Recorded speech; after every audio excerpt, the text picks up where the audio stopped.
Good afternoon, and thank you for joining us today for the webinar, Communicating in the Time of Change, Connecting to Stakeholders, and Responding to Crisis.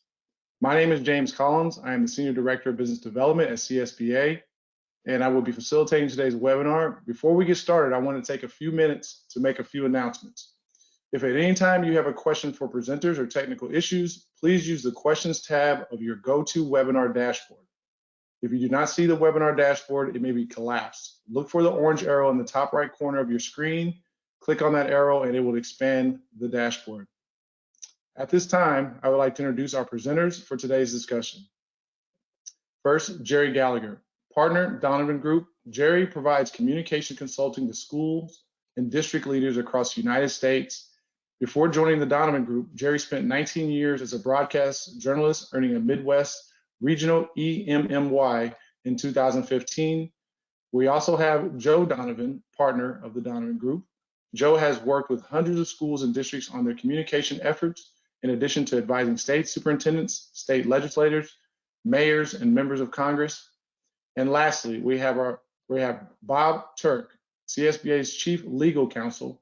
Robert provides legal advice and representation to school districts and county offices of education on education issues, and also provides guidance for the Education Legal Alliance supporting CSBA members in litigation and issues of statewide significance to California school districts and county office of education. So up first, we will have Bob Turk, CSBA Chief Legal Counsel, to present. All right, thank you, James. Thank you also to the Donovan Group for partnering with us to bring such an important service to our members. And then again, thank all of you for joining us this afternoon. I know you're all busy, but this is a really important topic, so I'm glad that you could take the time to join us. I'm going to start off with just a few important legal aspects for you to consider with respect to crisis and crisis communications before turning it over to Joe and Jerry to talk about what the Donovan Group can bring to you in your districts. So next slide, please.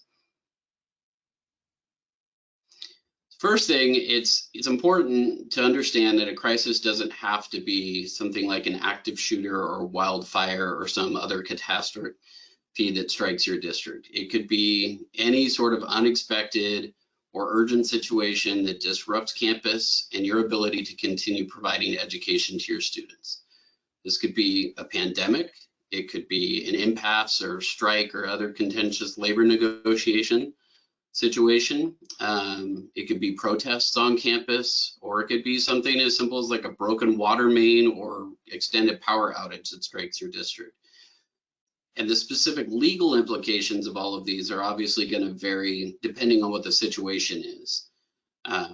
But it's important that during these kind of crises, you keep your legal team in the loop when a crisis strikes, because they can help to mitigate the situation itself and also help you avoid any potentially costly missteps along the way that you might later wish you had known about during the time of the crisis. So if you don't have legal counsel on staff, you can always reach out to CSBA. We're happy to help our members, and we are launching a new program this summer that's going to enable us to provide legal advice directly to your members, to our members, to your districts and county offices in a time of crisis, or even just on day-to-day legal issues that you face.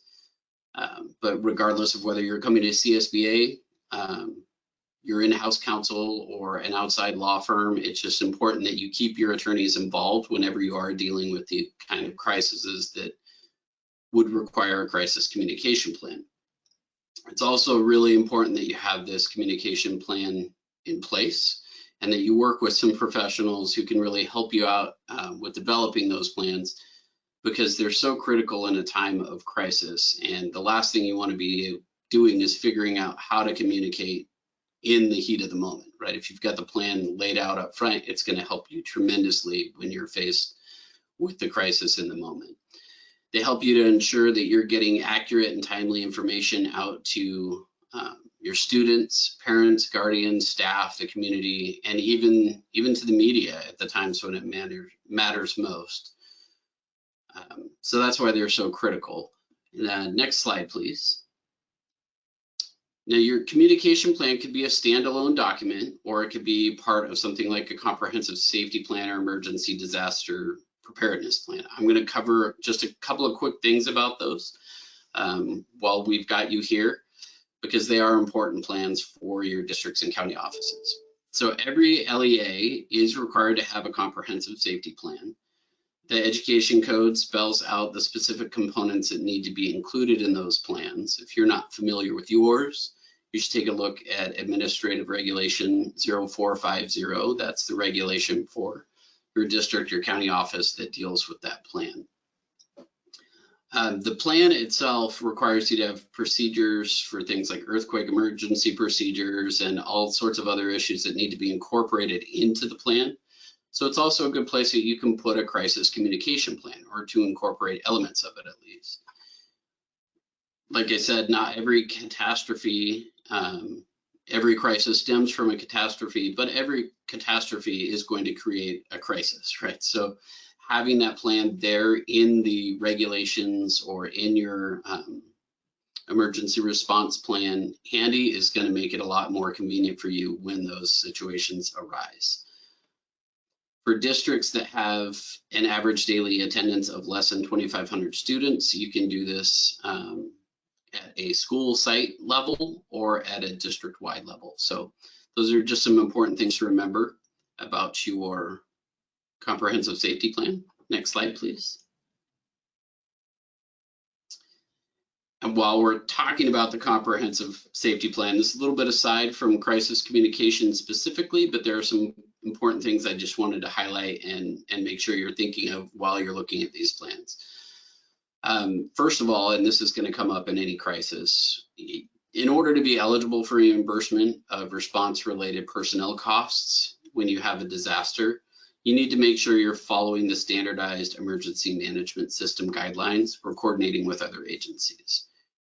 This is going to be some of your communication dealing with those agencies and communicating back and forth, but this is another example of where having your attorneys involved up front is going to potentially save you a lot in the long run. So you want to make sure that you're doing that. You also need to make sure as a public agency that you comply with National Incident Management System requirements. In California, the coordinator for that is the Office of Emergency Services. So make sure that you're communicating and building in communications with OES and with your county office, who was often the liaison with OES, to make sure that they're included in your communication strategies. Next slide, please. So another place you might want to consider incorporating your communication plan is in your emergency and disaster preparedness plan. This is actually a separate policy, a separate plan from your comprehensive safety plan, but it's another place where these kind of communications are going to come up. You would find this in your board policy and administrative regulation 3516. There are also several sort of sub-regulations that deal with situational specific issues that you might face depending on where you live in the state and what your region is likely to face. You can, if you haven't already, you can adopt some of those additional regulations, or if you do have them in place, you might want to review them as you're developing your communication plans. So your emergency and disaster preparedness plan should include strategies and actions for preventing and mitigating disasters, preparing for disasters, response and recovery efforts. And these are going to include, some key things like determining roles and responsibilities for your staff, establishing a chain of command at both the district and the site level, because you may lose communication between the two. And then also planning, importantly for this conversation today, planning for communication during those emergencies. Next slide, please. Those communications, really what you should be identifying and thinking about up front, identifying a spokesperson. Who's going to be the one out there getting out that consistent message for your district? How are you going to account for the development and testing of communication platforms, right? You want to make sure that these things work in a time of crisis, so you're not finding out that your hotlines or telephone trees are outdated and not going to be useful during the situations when you need them most. You also want to make sure that you're including any information about how you distribute this for your district and school site levels. That needs to include staff, students, parents, and guardians to make sure that not only do you have the plan in place and the tools to deliver the communication, but people know where to go and how to expect to receive that information. And another aspect you're going to want to consider in there and include is your guidelines for when do you engage law enforcement. Keep in mind, some of that may fall within your tactical response plan that is not a public document, but it is something you want to consider when you're preparing and thinking about crisis communication and crisis planning. Next slide, please. So these next couple slides are really about dealing with some real targeted groups that you're going to be communicating with, probably the most important in a crisis in a lot of situations. Parents, right? We want to make sure that you're developing methods that ensure communications, which to the extent practical are going to be in a language and format that it's easy for the parents to understand and for your target audience to understand. Remember, if you have a population of students with 15% or more that speak a single language other than English as their primary language, you are required to provide translations of your annual notices and reports that go out to them. So keep that in mind in your communication planning, right? If you've got a population that fits within this and you've got a crisis, you want to make sure that your plan is developed in a way that's going to target those members of your school community as well. The education code also authorizes the school district, the principals, to upon verification from law enforcement, provide written notice to parents and guardians of any violent crimes that occur on campus. Violent crime is anything for which a student could be expelled or which meets the definition listed out in the Ed Code. Could include homicides, some horrible things like rapes or robberies or aggravated assaults. And it's important to note that if you have one of these incidents happen, you need to make sure that you're sending out notice by the end of the second workday after receiving that verification from law enforcement. I bring this one up not just because it's an important legal issue, but it really goes to an important part of the communication plans. I've had some personal experience with this. My son, who's just graduated the 4th grade, has been in 2 different schools, and we have had the unfortunate situation of facing 2 different lockdowns in both those schools. One of those schools did a fantastic job dealing with it. They immediately reached out to parents through phone trees and electronic communication, kept us informed, let us know what was going on, what we could expect next. Even though it was a terrifying situation for us as parents, we felt comforted by the fact that we were in the loop and they were letting us know what was happening. The other school did not quite take the same approach. They sent us a letter 2 days after the event. They said that there was an event near campus, but it was taken care of. We really don't know what happened. We don't know the danger level that the kids were facing. Technically, they followed the 2-day notice requirement, but had they been thinking about this in advance or worked with someone like the Donovan Group, I'm sure they could have come up with a much better communication plan, which would have left everybody involved feeling significantly better about not only the situation, but the district itself and the school itself after the fact, right? That these kind of situations can greatly influence how the parents and how the community view your school overall, and it has long-lasting implications. Next slide, please. And of course, anytime you have a crisis of any nature, you can bet that there is going to be some level of media coverage. So there are a couple of things you want to remember about that from a legal perspective. First, you want to know which policies are going to apply. So I've listed some of those out here in this PowerPoint slide for you. Second, I think you want to remember that the penal code defines what an outsider is. So if you require outsiders to come and sign in when they come to campus, you should know that that does not include the media. If you instead require all visitors to come into the office and register when they get there, then that is going to include the media. And even though there is a freedom of speech issue with the press, the Attorney General has opined that you can restrict media representatives' access in the same manner that you can restrict the general public when you require all visitors to come in and register. So that means if you do have that requirement, when they come on campus, you can ask them to be accompanied by staff members when they're on school grounds, and you can do the same with media as you can with parents in that regard. You need to make sure that you've posted notices about whichever way you go, whether it's outsiders or all visitors. You should post notices of that policy on every entrance to the school grounds. That notice should describe registration requirements, school hours for which those registration requirements are imposed, and also direct them to where they can go and register. And then third, it's important to remember that the authority of a school board is as a unit. Whether you've got 3, 5, or 7 members, it's not always going to be the case that everybody shares the same opinion and viewpoint on everything, but everyone needs to be speaking with the same voice when it comes to crisis communication. So when you're dealing with crisis, it's important that you have a clear, concise message. And you might want to think about designating an official spokesperson to represent the board. If you don't know who that is for your board, you might want to take a look at Board Bylaw 9010. It is likely where you've designated someone, if you have designated them. A lot of school boards have designated their president to be that spokesperson via this bylaw. Next slide, please. And of course, finally, you don't want to forget that your students have rights as well.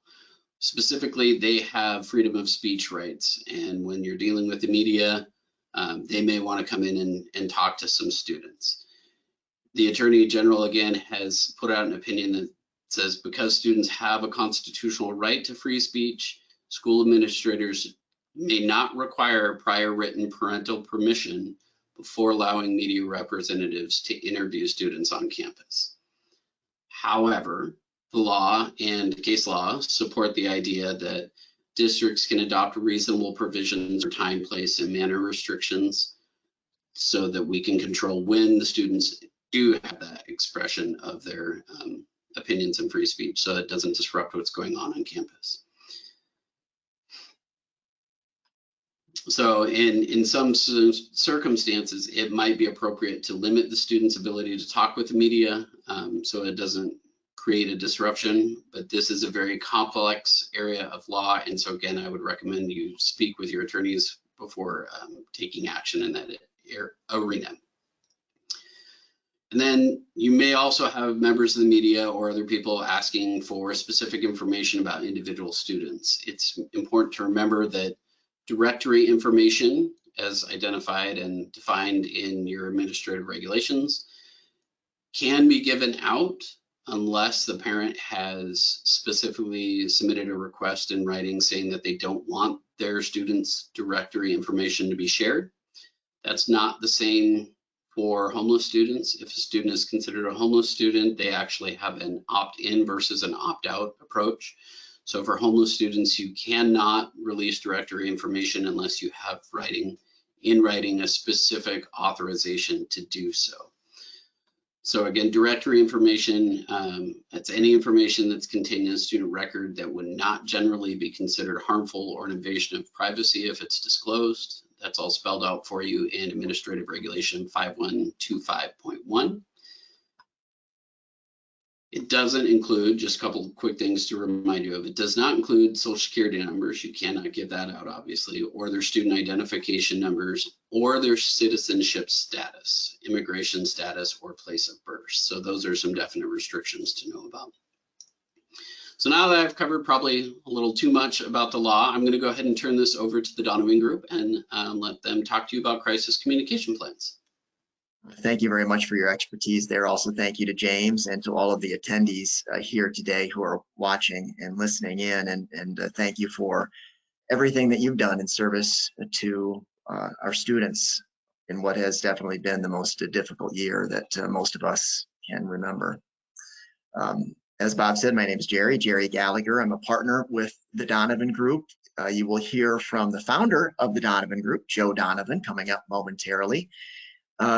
Just a little bit of background about myself in how that kind of comes together with what it is that we do as a firm.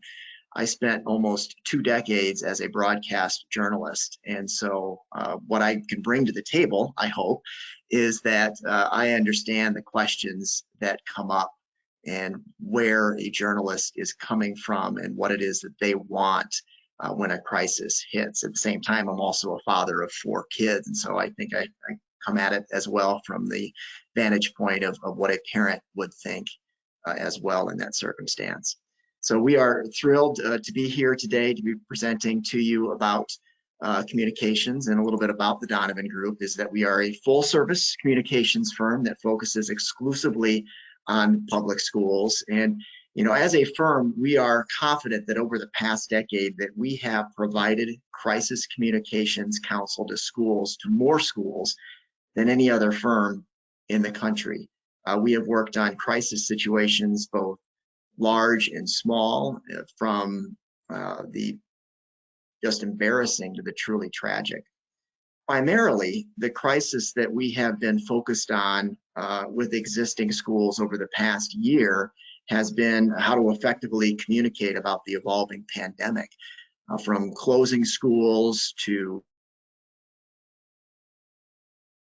virtual learning, hybrid learning, vaccinations, you name it. And now the focus being pretty much how to reopen schools. That's where our emphasis has been on this crisis. It really has been a, whatever that would be, 15, 16-month crisis that we are still in. We are very grateful for the opportunity to partner with CSBA to serve the needs of schools. So today, what are we going to do? We're going to be discussing new and emerging best practices for public school and district communications. We will be reviewing scenarios, and we will be answering your questions as well. So what works and what doesn't? Some of the best practices, 4 best practices that we'll cover today with respect to communicating in this time of change that we're in. And those would be filling the vacuum, communicating internally, using video to show and tell, and using surveys to engage. So just from a high level, just to talk about, to show you what we were going to talk about. I'll begin with filling the vacuum. And rays of sunshine and lines of communication. Of course, we often think of summertime bringing us, so much sunlight and warmth and lifting us up. And as we bask in that, at a time which we hope that we are beginning to leave the pandemic in our wake, we have to be focusing on communicating that this is a time to be anticipating what instruction will look like, how instruction will happen when schools reopen. And so one of the ways in which I try to describe this best is in a simple way. Can you at this time explain what the school day will look like? Maybe you can't do so in full, but are there certain tenets of that you can describe, and how can you communicate that? We have some examples here that are posted there on your screen that you can click on and look at a later time if you so choose. And these are visual examples that we have communicated elsewhere. But it's important, we believe, to look at how you can, in a way, mirror in whatever fashion that you can what that school day will look like at this time during the summer months to prepare your families, your stakeholders for the fall, which could possibly head off questions that they are going to have at that time. Because we do expect when schools reopen that there could be a week or 2 that are seemingly chaotic, and that you are going to have a series of questions and needs that must be addressed. And so whatever you can do at this time to communicate what that might look like could help you head off additional crises at the time that schools will reopen. Communicating internally. So clearing the mountains and letting everybody know that brighter days are ahead. it is important to commend staff to make sure that they know that they did everything that they could to meet the needs of students during the pandemic. Lift them up in whatever ways that you can, with the caveat, and I do think that this is telling.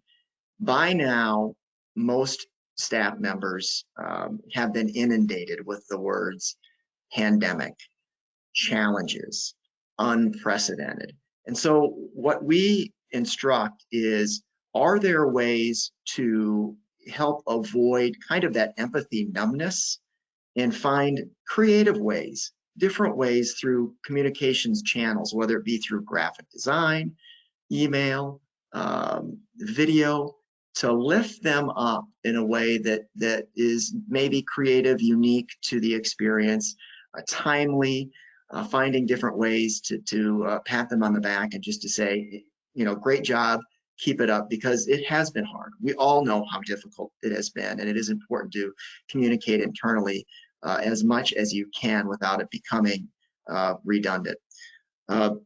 Direct optimism. I think this is important to make sure that they know that brighter days are ahead in the clearing after they've moved mountains, but that it could still be bumpy along the way. I think that that's pretty self-explanatory, that we know that that's going to happen, but it's also okay when you're communicating to be direct about your optimism. Be clear about objectives and also hopeful for the future. That goes to that optimistic approach. And as I mentioned before, think creatively to keep staff engaged. Safe harbor of communication, and communicating about the 3 Ps that we really lean on to come back to what we call this safe harbor, this place that when you don't have all of the answers, that you can really rest peacefully in this place, because you're relying upon kind of this foundation, this bedrock of where you've gotten to this point. And that's process, that's policy, and that's procedure. We know that there will be times this summer, there will be times during the fall, that you will not have all of the answers about what reopening will look like, what this certain endeavor inside your building will look like. But if you can really lean on what conversations are being had, process, what policies you have in place that will help you make these decisions, and ultimately the procedure to get there. If you can lean on those things, that safe harbor of communication, that is something that I think is effective, it's efficient, and it does make, it builds a sense of trust, but it also ensures this level of realism, I think, with your staff, that you're human beings. You don't have all of the answers right now necessarily. And you're working through that, but explaining that process, I think, can certainly help to establish trust within your building. Using video to show and tell. Video breaks through the noise. And one thing that we have found, certainly in recent years, is that this has become the most, I don't want to say it's necessarily the most effective communications tool that we have, but I will say that it is growing in popularity, it's growing in demand at greater leaps and bounds than pretty much any other communications mode that we do have. Video connects with every demographic on some level. That's different than other modes of communication. You could have a toddler to somebody who is a senior citizen who could watch a video and be engaged with that. And at the most basic level, all you need is a cell phone. This is something that, whether you're in a crisis mode or you're in a day-to-day mode, this allows you to pull back the curtain. And especially in the last year, when building access has been limited even further than what it would be normally. I mean, typically at a school district, Friday night football, maybe a Tuesday night concert, that's where your stakeholders primarily get inside your buildings and see what's going on. The majority of them don't get into a classroom on a Wednesday morning, for instance. But video allows you to pull back that curtain and showcase what's going on. And again, building that trust through transparency. And it doesn't have to be a very long video. An example that I'll give, and this is crisis related, but it can pertain to basically any kind of a situation, is that in my years of broadcast journalism, it was a struggle for me working with law enforcement in certain circumstances in which a crisis would happen. And we would communicate with them asking for, what information can you share with us now? And many times law enforcement would head us off and say, we will send out a news release when we have all of the facts. And as Bob gave that example not too long ago, many times that was 24, 36, 48 hours later. And by that time, the situation had long since been resolved. And the need to know at that point, we had gone way past that point in time. And so one of the things that I like to encourage school districts to think about, and I did work with law enforcement on this as a broadcast journalist, we found some middle ground, I think, in which to work before I joined the Donovan Group several years ago. Think about it like this: morsels, not the full meal. And what I mean by that is, are there things that as a school district that you can confirm right now? Are there things that you can say, something has happened, such and such agency is investigating, we know that students are safe, almost kind of a bullet list point of reference there about, here are the things that we can confirm right now. And then letting the media know, or letting your stakeholders know, and this is a way subconsciously to control the communication, we will come back to you with another communication, another message in an hour and a half, in 3 hours. So you're basically setting a point of reference for everybody, which could have a direct effect on how many phone calls come into your district office, which we all know during a crisis, that can only compound the stress and compound the problem that you're having. And so at a time where social media has really suffocated, I feel like, situations when they happen, and this whole brush fire can turn into a wildfire like that.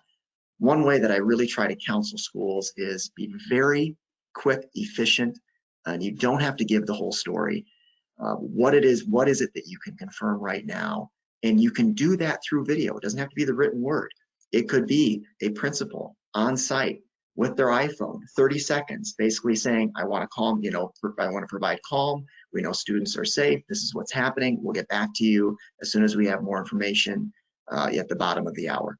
Something like that, even at the most basic level, can provide a great deal of trust and transparency, which at the end of the day is what we're always trying to accomplish.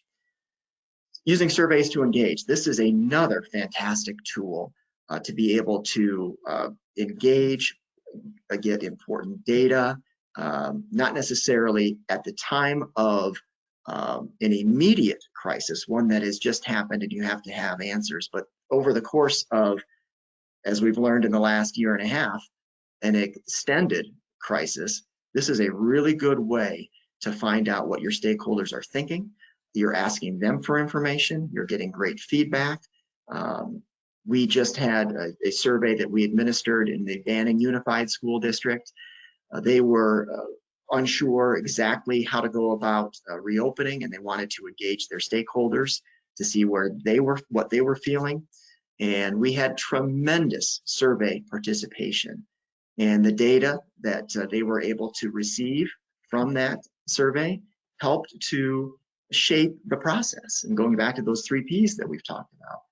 And so surveys, and I believe that Joe will touch on this somewhat, and we can touch on this again later, but we have found that surveys, especially in the last year or two, have really been taken up a notch as we have been living through the midst of this ongoing crisis, to be able to engage your community and get real data quickly to be able to help you make decisions. So at this time, I am going to hand things over to my colleague, the founder of the Donovan Group, and that is Joe Donovan, to continue on with our presentation. Take it away, Joe. Well, thank you, Jerry, and all of you. Thank you for the opportunity to be with you here today. And I want to thank Bob, and I also want to thank, of course, Jerry for the introduction, and all of you for the work that you do every single day. We don't have to say this, but it has been an incredibly difficult year. So with that, I want to pick up some of the points that Bob and Jerry just discussed, and I want to speak to some specific scenarios, all in an effort to show how these items can be put into practice that Jerry had mentioned. And as we've discussed, Jerry and I have been doing this for a long time. We come from different worlds. Jerry came from broadcast journalism. I was a social worker, and I worked in the policy realm. I worked for the Department of Public Instruction. And with that in mind, I'm sorry, I think that I'm having a little problems with my webcam. I'm going to try to fix this as we're talking here. Can somebody give me a heads up? Are you able to see my camera as I'm talking here, folks? I am not. Okay, I'm going to try to fix that as we're talking here. I apologize. And I can assure everyone out there that you're not missing very much by not being able to see me. But at any rate, I want to say that we come from very different places, but our focus always is on two-way communication or engagement that's building on trust, seeking to raise the level of dialogue about the promise of our public schools and working to bring people into the conversation. That's what this is all about. And so with that, I have to point out what you're not hearing from us. You're not hearing us suggest that you use PR spin or communicating only about half-truths. The fact is that while we have an obligation to protect our students and staff, just as Bob noted, we don't spin, we don't evade, we don't engage, we engage. And in our work, transparency is critical for building trust. And that's what Jerry mentioned just a moment ago. So what I want to do is I want to walk you through some scenarios. I'll note now that the scenarios that I'm using address COVID-19, but the advice we offer can apply to any hot button topic where we want to find a place for district community members to engage thoughtfully around issues that impact their school districts. So let's name these categories, and I'm going to discuss each in more detail one by one. I'm going to start with the confused district, then I'm going to talk about the angry district, and the third is the on edge district. And so with that, Jerry, if you could go to the next slide, as I'm fumbling around with my camera, let's talk about the confused district. And the confused district is one in which board members and administrators are constantly hearing from staff, parents, and other community members that they don't know what's going on. And we hear this in some cases, and we've heard this a lot during COVID.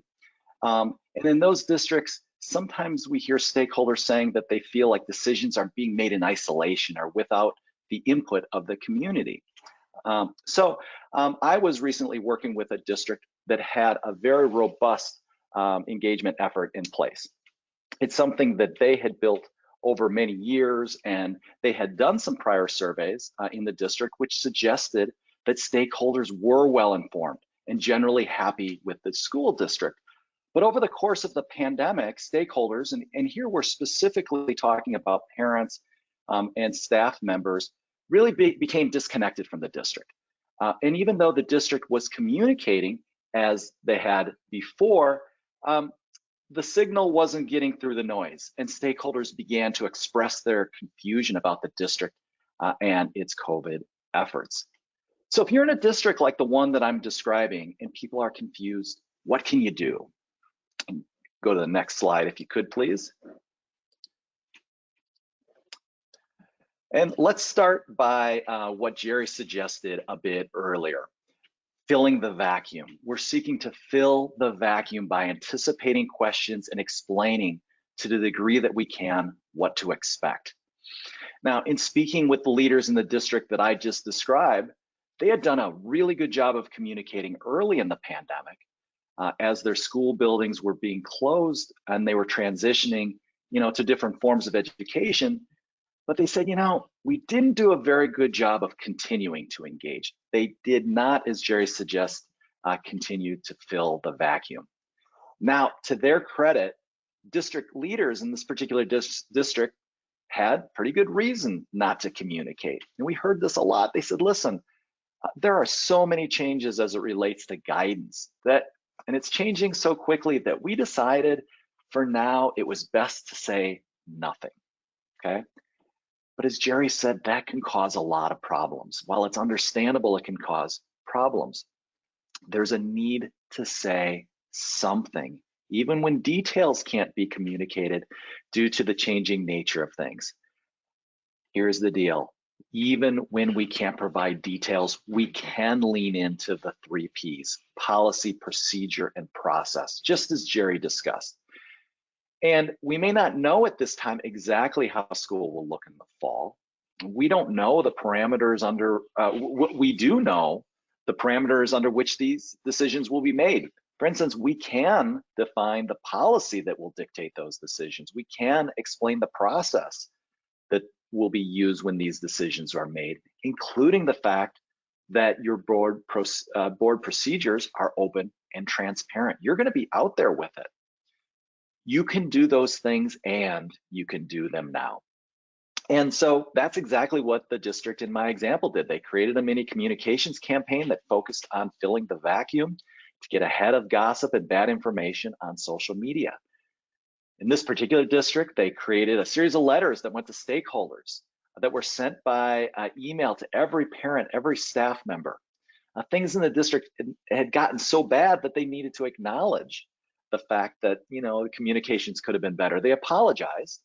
They leaned into the 3 Ps, and they explained while they did not know exactly what would unfold as it relates to the spread of the virus, the district's policies, procedures, and processes would serve as a frame for how those decisions would be made. Now, this district also created a series of FAQs that were posted on the website and shared on social media and linked to from the letter. By the way, FAQs, or frequently asked questions, are fantastic. They allow you to ask questions and answer them in a way that allows you to get ahead of confusion. It goes like this. You bring your team together and you ask yourself the questions that you're being asked. You answer the questions as honestly and forthrightly as possible. And we always suggest, a Google Doc or a shared document to record these questions and answers. And by the way, as you're creating these FAQs, consider what we call the gas station principle. We talk about this a lot. Answer questions just like you would if maybe you were at the filling station or if you were in the produce aisle and someone said, hey, I recognize you as a board member or superintendent or administrator. Can you answer a question for me? Now, the gas station principle holds that in your responding, right, to somebody who asks you these questions, you're not going to come off as clinical or cold or sounding like, you're defending your doctoral dissertation. You sound like, somebody who cares. FAQs work, use them, especially if there's a lot of confusion. Next, the district did a lot of explainer videos. Jerry talked about how video cuts through. Certainly does. The district created many videos that were posted on various social media sites in which they took one question from their FAQ list, they pulled out their cell phones, they asked the question and they answered it. So video cuts through. Another critical thing is that if you're in a confused district, communicate internally first, communicate with your staff first. Recognize that however many employees you have, that's how many spokespeople you have. Make sure that they're engaged. Jerry, we'll have you go to the next slide here. The next thing is the angry district. And this is a district in which staff, students, and parents are upset for one reason or another, such as the district's COVID response, or it could be efforts related to equity. It could be other big policy issues, okay? We have to understand that school districts are a microcosm of the larger world, the larger society. So a lot of the big national politics comes to play at our school board meetings. School board members know that well. Now, we find that confused districts can become angry districts quickly, and anger tends to increase quickly, and the fire can ignite and spread with negative media attention, social media, or even outside influences. We're seeing this a lot, coordinated social media efforts. So one of the clients that we've worked with is a district that found themselves with very angry parents after they voted to lift their mask mandate. Now, as you'd imagine, lifting the mask mandate created both euphoria for some, but it created a lot of anger and fear for others. And in this community, people were so upset that they said the school district is moving too quickly, the board is moving too quickly. They called into question the very meeting that was called to address it. Some members of the community contacted a TV station asking if open meeting laws were violated. The situation was really ugly, and it was truly getting uglier by the hour.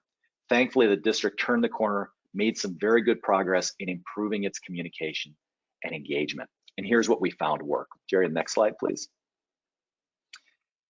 First, the district increased their communications, first by sending a letter to the community, and that letter spoke to the why behind the move, why this move was made, and again, to build on the theme, the processes and the policy that was used by the board to make the decision. Now, I'm quick to say, this does not necessarily change the minds of those who were upset, but at least they understand why and how the decision was made. Second, the district acknowledged to stakeholders that they needed to do a better job of engaging them, and they committed to increasing transparency with the community. And toward that end, the district began sending some communications via email as a wrap-up to board meetings. And they created this new and pretty cool way of for stakeholders to provide comments to the board, all in the name of enhancing transparency. They really proved transparency to the district community. Now, the district also began doing a series of check-in surveys. Jerry was talking about surveys with the community. These are so important. These short surveys can be done on key issues and include background information from the district. Now, surveys, by the way, are great for collecting information. We know that. But surveys are also great communications tools. And my guess is that if I went to your district and if I handed parents a one-page document with 600 to 800 words on it, maybe it was a front and back with small font, at best, some of your parents would skim the information, but many of those documents would go unread or end up in pockets or recycling bins. But if that information is included as part of a survey, people will read, and they'll read for meaning, which is to say that surveys are a great data collection tool, but they're also great for communicating. It's a great way to communicate the 3 Ps. Now, in this particular situation, the last thing the district did is they worked to make sure the board members and administrators were on the same page, right? And Bob talked about this earlier. Alignment is so important. To the degree possible, we need to avoid creating situations where outside stakeholders can kind of try to pit board members against administrators. That's always ugly, or usually ugly. We always try to seek alignment in our communications, especially during a crisis situation. Jerry, can you go to the next slide, please? Finally, the last group that I'm going to talk about here is a district that's on edge. And this, frankly, may apply to most districts. Now, the feeling in many districts is that the piece that's normally a part of the district is gone. And I think that in many ways, this is unfortunately, at the time being, kind of a universal truth for many districts. People are angry. In a lot of cases, they're hostile. There's this feeling that people could blow up at any time. In our experience, again, this could be most districts that are not in other categories. Superintendent I spoke with a few weeks ago explained his on-edge district this way. He said, I feel like everyone in the district is sick of the pandemic. They're tired of the masks. They're fearful of not having the masks. And everyone, parents, staff, students, we're all just feeling overwhelmed. Again, we've spoken to so many districts in this situation. What can we do? What do we do for a district that is on edge? Go to the next slide, please. Jerry and I, along with our colleagues, often use an analogy, and I'd like to use it here, and we call it the kitchen fire analogy. And the fact is that small communications problems seem to get magnified when districts are on edge. So we say, extinguish the kitchen fire before it engulfs the house. Deal with your small communications problems now. Solve small problems. There are a few ways that you can do this. If you're a board member or if you're an administrator who's listening in, what I just described may remind you of a communications issue that you've been dealing with. Maybe you have community members who are upset about masks. Either they want you to continue having masks or they think that you shouldn't have masks, especially as we're considering next year. Or maybe there are some underlying issues related to a past bond referendum. Or maybe for one reason or another, maybe some of your staff members are angry. Whatever it is, we're here to say that you should address those issues now. At least acknowledge them and work on them. If your gut is telling you to act, if you're being honest, then act, don't wait. And if you can't get your mind around your communications challenges, consider doing a communications audit. Review your communications practices and your efforts. Do a communication-focused survey and establish your communications goals and determine where you're falling short in meeting those goals and make a plan. Now's the time to move. Summer's a great time to do this. Don't wait until things get worse. Finally, board members and administrators, if you're in a district that's on edge now, pay attention. Things will likely not resolve themselves. Be prepared to react, but don't overreact. Cast a wide communications net. Try to get ahead of rumors and social media owning the narrative. Now, by overreacting, I mean, if I spoke with a superintendent the other day, and I said, if a phone call or a meeting will resolve an issue, don't do a media release, right? React, but don't overreact. Plan ahead, don't overreact, and keep the long view in mind. Jerry, if you could go to the next slide, please. With that, before we go into questions, I'd just like to provide our contact information.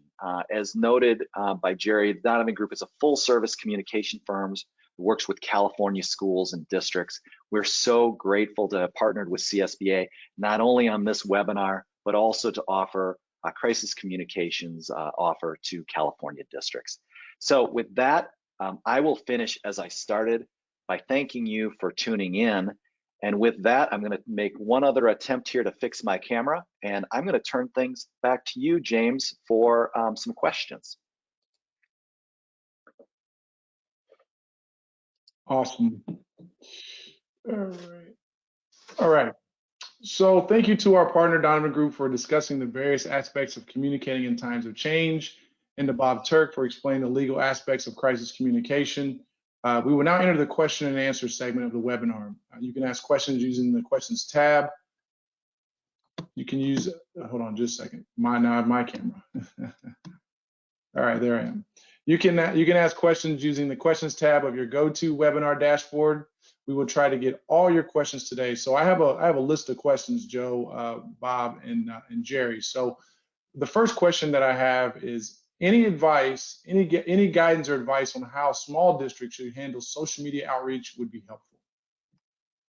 Jerry, would you like to start with that one? Sure, I can touch on this, and I guess I maybe a little bit more context would be good with respect to was there a particular problem, or are we talking about a crisis in particular? But with smaller school districts, what I tend to say about social media is don't run from it. And I think oftentimes there is this perception that you put it on social media and you are throwing gas on a fire.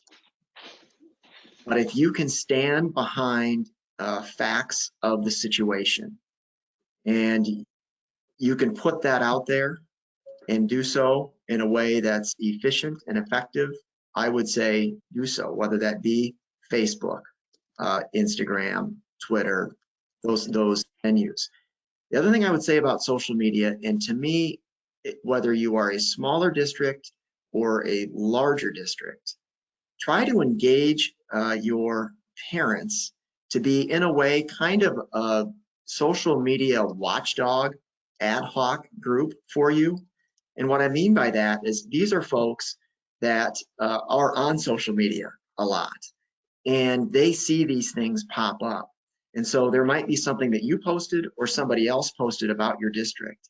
And can they help either communicate to you that this exists, or can they have a series of facts to be able to, again, prevent that kitchen fire from engulfing the house? And we have found that the sooner that somebody can bridge the gap with the right information, and whether that's parents or some other person, the faster that an argument can stop, the faster that something can get out of control.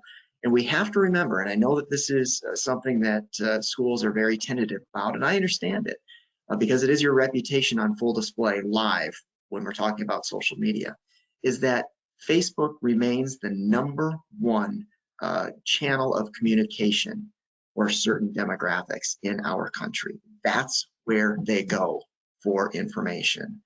And so that's why I say lean into it, don't run from it, find best practices to be able to use it to communicate effectively, but maybe think about having parents serve as a watchdog group to help you do so at a time, especially if you're a small district, that you can't manage everything that goes on in that platform. Awesome, thank you, Jerry. Can you please discuss the benefits and drawbacks of uniformed resource officers, such as police deputies on campus? Yeah, thank you for that one. I think that I am going to, he can't see me looking at him, but I'm going to, I think, turn that one over to Mr. Turk, and then maybe we pick it up after he speaks to maybe the legal side of this. Yeah, absolutely. So, I mean, this is one of those hot button issues your district and board might be facing right now. And to that extent, it really plays into the crisis communication piece. But as for the actual issue, I mean, it's really going to depend on your circumstances. Every community and every situation is different. And that's why we're always such big advocates for local control. The law allows you to either establish your own police force or enter into an MOU or a contract with your local policing agencies for school resource officers on campus, or you can choose not to have either of those. SB 98 last year did express some legislative intents, encouraging districts to redirect resources into student support services rather than directing them towards campus policing efforts. The LA County Board of Supervisors actually just this week passed a resolution sort of reining that in on the county side, asking the Sheriff's Department to no longer negotiate directly with districts, but rather to have districts negotiate with the Board of Supervisors themselves for those agreements. And really, it comes down to children learn best when they feel safe and comfortable in their environment. And what that means for your particular community is going to depend on your local circumstances. Ask yourself why you have those officers. What is the form of their presence, right? They could be in full SWAT gear, or they could be in a polo shirt that just represents that they're an SRO or something like that. There's a whole range of options out there. And so you really need to be asking yourself, why do we want them on campus, and how do we want them to present to our students? Awesome. I think that's very well said. And I would also just say that I think that it's with what Bob had said, I also think that it's important, just again, to continue to engage that community, use this as a communications opportunity. Awesome. We have one that just came in the chat room. How do you recommend responding to rude and/or widely inaccurate comments made in a board meeting? When it is better to ignore them, and when is best to address them at the meeting? I can jump in on that, Jerry, and I'd be interested in your thoughts and Bob's as well. You know, my sense is that the school district and the school board have a responsibility to ensure that people have good, accurate information, and that is if there are opportunities to correct people, and this is true, you know, of reporters. Sometimes we get this question about reporters that come and are providing you know, misinformation, and there, I think, an opportunity and maybe a responsibility to provide some information to correct that. I think where this gets especially challenging is in this day and age when people are bringing about information and they're misinformation, false information, and they're really looking for an opportunity to you know, get you riled up and they kind of get you out of your you know, out of your professional response. That's always a challenge. So again, I would look for an opportunity to respond, to provide information. Doing so at a board meeting is challenging. I'm speaking more generally, but also in responding to ensure not to get rattled by it. Jerry, what are your thoughts? I think this is a good example, Joe, of proactive versus reactive communication. And this is where I think like a journalist, in that if somebody is in a school board meeting and is being unruly, one of the thoughts that I would have if I were a school board member is, okay, who is here covering this, or how will this then be portrayed to the much larger audience? Say, for instance, that you would have maybe 20 people viewing a virtual meeting or 5 people in-house, but if there's somebody who's reporting on that meeting, then that unruly spectator, their comments then are projected to 10,000 readers the next day. That's a case where, again, it can be a kitchen fire that engulfs the house. And so one of the things that I would suggest to the school board is after that meeting, find a way, whatever it is, how you come together and collaborate about communication, and connect with whoever it is then that might be reporting on that to present your side, to share your comments about what it was that happened. Try to quell the situation immediately. And so that to me is being proactive instead of maybe waiting and hoping that nobody will report on it. Because I've had many of those instances where you wake up the next day and on the front page of the paper is something that, boy, that wasn't at all what transpired the night before in a school board meeting. But because there was no proactive reach to that journalist, you in a way, you gave them the reins and you gave them the ability to control that message. Yeah, and I would just throw in there and add, remember that the school board meeting is the school board's meeting. It is a board meeting held in the public, but it is actually your meeting, and you're allowed to have reasonable restrictions on that meeting so that you can conduct your business. You've got a period for public comment on the agenda or on specific agenda items. And sometimes you're going to get some fiery comments. I've been on the dais as a board member. We closed schools. We got it all, right? I've heard it all. And I feel where you guys are coming from. Transparency is key, but the board meeting may not be the best place to engage in that, because you are going to get that back and forth and you're going to get people riled up. So I think really, as Jerry suggested, maybe reaching out after the board meeting to have that conversation and to follow up is the way to go. Yeah, lean hard on policy right there. I think that that's 100% accurate, Bob. Very well said. Awesome.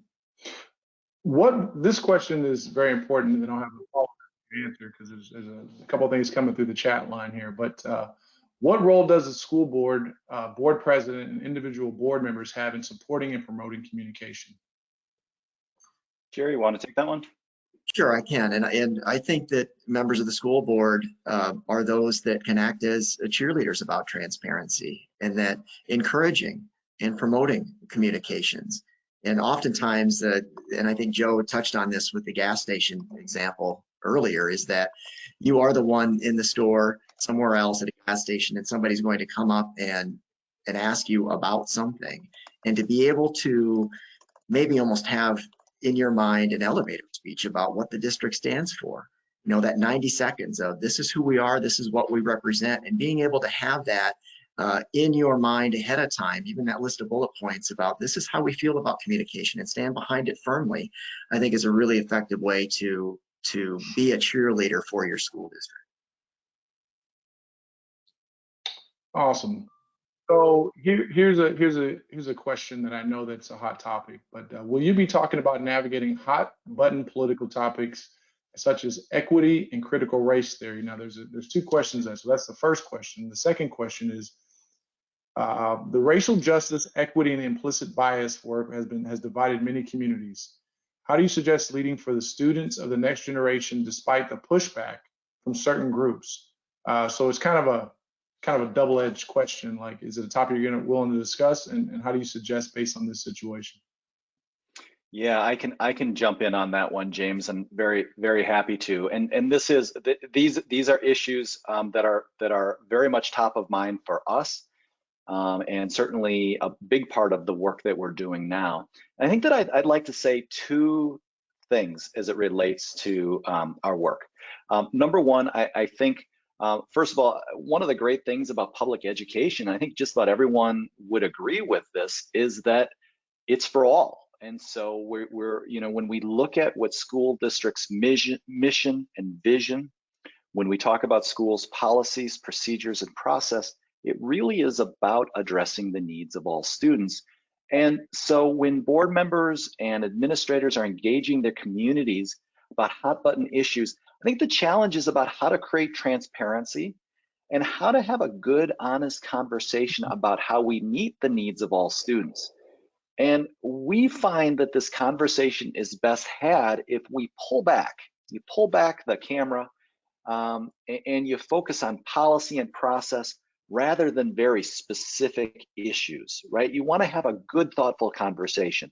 I think that there's a tendency to focus on very specific matters, such as, you know, specific books or a specific curriculum or a specific pedagogy. And we want to have a broader, more thoughtful conversation about big issues. And then once we find agreement, then we can apply you know, to specific issues. So by all means, I think when Jerry and I were talking about what we would discuss today, we wanted to use COVID as the example because it's so top of mind. But I think that it's also the type of thing that best practices relating to how school districts address the big hot button issue of COVID mitigation can apply to other hot button issues as well. Jerry, Bob, what else? James, you said that it's a timely issue. This just happened overnight with our firm, in which we had a school district reach out because a state legislature had passed a law about critical race theory. And so the school district had been contacted by a local reporter asking for a comment about it. The school district reached out to us, said, you know, how can you help us? So we drafted a letter overnight for the school, and it's not a lengthy letter, but I'll read a snippet to you, part of what we shared with the district. Here in our school district, we see diversity as an enormous strength. Our public schools must ensure we meet the needs of all learners, including those from historically marginalized groups. One way we can do that is by simply being open and honest with ourselves about the effects of systemic racism and inequality, both throughout our history and in today's society. And these are not issues that we should avoid. By confronting and discussing them out in the open, we can begin to heal and provide our children with a truly equitable and inclusive learning experience. That's just a snippet of a greater communication that we provided for the school district to share as a response to the reporter. But it does go to what Joe was just talking about there, that it is about all learners, and that's what public schools stand for. Yeah, and I would just add, you know, this is definitely a hot button issue for us here in California, right? Whether it's about critical race theory, ethnic studies, and not just at our school level, right? Like, and not just California. This is a cultural divide and a cultural issue that we're facing right now. And as Jerry's just suggested, right, we need to have a forum where we can have safe and healthy conversations about this. We don't run from the issue, we address the issue. It's something I know CSBA is looking at right now, but when dealing with these kind of hot button issues, I really like what Joe and Jerry have been saying about the 3 Ps, right? Looking first, ground it in your policies. What do your policies say? What does the law say? Where's your foundation at? Explain that foundation and then go from there in a forum where people can have a civil conversation with differing opinions. Awesome. Should boards continue to utilize virtual meeting tools to permit the public to watch meetings or speak to the board? Let's start, Bob. Could we lean on you once again to just kind of maybe frame this up from a legal perspective, and then I think Jerry and I can kind of you know, speak to it from a communications perspective. Yeah, absolutely. I mean, as you guys have said, video is a powerful tool, right? And the pandemic is proven that time and time again over the last 15, 16 months. If you want to keep harnessing the power, I think that there's a way you can do so within the confines of the law. Like right now, we are still operating under Executive Order N2920, which was the last one the governor issued that set parameters and lifted some of the more restrictive language of the Brown Act around in-person meetings and conducting meetings through telecommunications. Just last week or so, June 2nd, the governor did issue a letter saying that that order has not been lifted and will not be lifted here on the 15th, but he will let us know when it's going to be lifted and give us plenty of advance notice to lift it as soon as it's safe to do so. If it were to be revoked today, you would have to fall back on what the Brown Act says about telecommunications and holding virtual meetings, which is that your agendas have to be posted at each teleconferencing site. Each of those teleconferencing sites need to be open and identified and accessible to the public. And you have to have at least a quorum of the board participating from within district boundaries. So those are 3 things that you would have to do if that were to change overnight today. One other thing just to quickly add, Assembly Bill 703 is out there right now. We don't know if it's going to be passed, but if it does get passed, that is going to continue some of the flexibility that was put into that executive order. So that's when you want to keep an eye on. Jerry? I think to echo Bob's point is that if you have the ability to do something in a hybrid model, I think that could be a really good option for you. Joe had talked earlier about casting the widest net possible with communications, and we know that there really isn't any single mode of communication that everybody uses. So trying to get it out there and opening your school district's arms as wide as possible to invite people in, utilizing multiple channels of communications, I think is most effective. Awesome. So I have more of a scenario. This is a really good question. So it's kind of a scenario and a question tied into it. So I'm a public relations professional with a master's degree. I've taught at UC campuses, yet my superintendent resists my truly tactful comments for improvement and guidance. Our communications director is a former principal without a communications background. Any suggestions are how am I going to lead the frustrated life? Basically, how would she navigate this situation, knowing that this is something that needs to be done? I'm not sure if you guys have dealt with this, but how do you recommend? I think, again, I'm going to lean on my colleague Jerry in a moment here, but I always feel that, you know, when we're working with districts, our role is, and I say this to communications professionals working in schools a lot, you know, our jobs are to leverage our knowledge and experience and to be advisors and to learn as much as we can.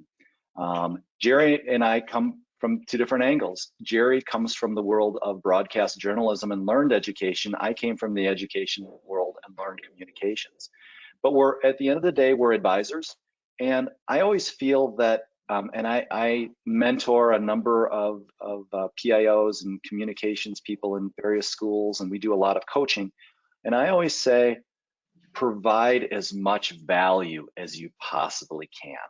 And learn as much as you can, and look for opportunities to hone your craft as a communications person in a school. So that's what I always say. Jerry, what would you say? You took the words right out of my mouth, and I have tremendous amount of empathy for the person asking this question. That's a very tricky situation to be in.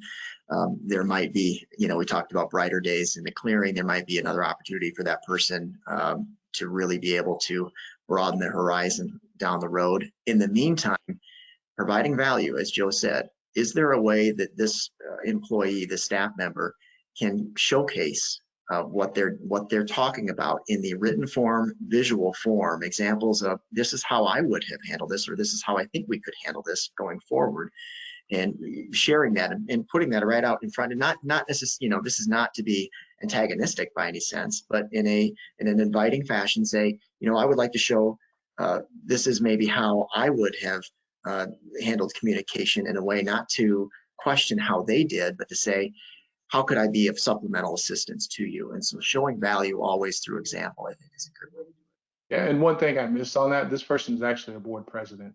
So I think it's a little bit of a hybrid of both in your answer, but I just want to make sure I put that out there as well. I think that's an important point. Sorry, James, I'm going to jump in real quick. That's an important person being a board member, because, you know, the board members, your role is as the board, right? You operate at the 30,000 foot level. You're there functioning as a unit, and you don't typically get into the weeds on a lot of these procedural issues and staff issues and decisions like that. You give the direction. I know from personal experience as an attorney sitting on a school board, I had this come up many times where it's like, I would do this differently, or here's my tactic, or, you know, it can be frustrating and very hard to deal with these. I think the best way to really navigate that is, you know, have the conversation with your superintendent, being mindful of not getting into the weeds, and giving direction during the board meetings, right? If you think that you should be going a certain direction with your public relations, the board meeting is where you have that conversation with your other board members. And when you come to a consensus as to what you want to do, you give direction to the district and how they do that. But it's really not the board members' role to, as hard as it can be sometimes, not to put your own personal opinion or spin on something or get into those weeds. But I definitely feel your frustration on that point, as I lived through that myself. Perfect. Thanks, Bob. Sorry, I missed that important point. So services like video production, I know, right? Services like video production and communication consultants and/or in-house staff or public school district puts demands on general fund. How can California help school districts fund this very important work? James, you cut out a little bit. Could you just repeat that again? I'm sorry. Yeah. It was about video production, right? Yeah, so basically video production and doing this work, it puts a strain on funds. And so how can California help school districts fund this very important work? Yeah, and I can't speak to, and I don't know if Bob can lean in on this about state law. You know, that would be out of my wheelhouse with respect to what the legislature is doing or could be doing. But I can tell you that video production is getting cheaper by the day. It is becoming easier to take your phone and to be able to create something that is broadcast quality, depending on the apps that you have and the education that you can provide or the district can provide for you in a way that is really, really good. And this, I mean, video production's been my career, and so I know enough about it to be able to be somewhat dangerous in this way. But I think that there are very simple ways that you can use the technology that you already have to be able to get your messages across. Yeah, and I would echo that, right? There's so many tools now that hopefully can make this more accessible for school districts, like Zoom, GoToMeeting that we're on now, tools that are out there for you to be able to use for that video communication component of it. Obviously, funding for this or really anything in education is critical. This year, you know, we're looking at an influx of funding, a lot of one-time monies coming out of the pandemic. You can use that funding for these kind of issues, right? You have crisis communication that's going to be related to the pandemic. Those are directly connected to that. You know, you do want to, though, be conscious of the fact that when you're spending one-time funds for ongoing things, that's going to have a long-term budget impact. So definitely make sure that you're putting that consideration into it as you're figuring out where to put this. But it's a great question. How do we do all the things we need to do in education with limited funding? And we may not have a lot of sympathy this year just from the giant numbers that the public has seen is in terms of money that's coming to schools as a result of the pandemic. But it's an ongoing issue, definitely, and one that we need to continue to advocate for, and CSBA will be right there advocating for full and fair funding for all of our school districts to help out with these kind of things. Yeah, one step further on that, Bob, is that years and years ago, or for years, the video production part of it was always the most the costliest part of the endeavor was your camera. Now it's basically, can you find somebody to edit? There are all kinds of low-cost contract editors out there that if you're looking for professionally enhanced videos, you can use your phone to produce it on that end, to actually film it, and then work with somebody who might be, you know, a college student who is well-versed in the technology to be able to produce professional videos at a low cost. And just one other piece, that's a really good point. One other piece to that is the long-term, short-term benefits, right? I know it's hard to justify or to budget things that seem like maybe they're big expenses. We encountered this a lot in the world of policies and updating policies and whatnot. Because sometimes the short-term benefit, the short-term expense might seem like it's heavy-handed.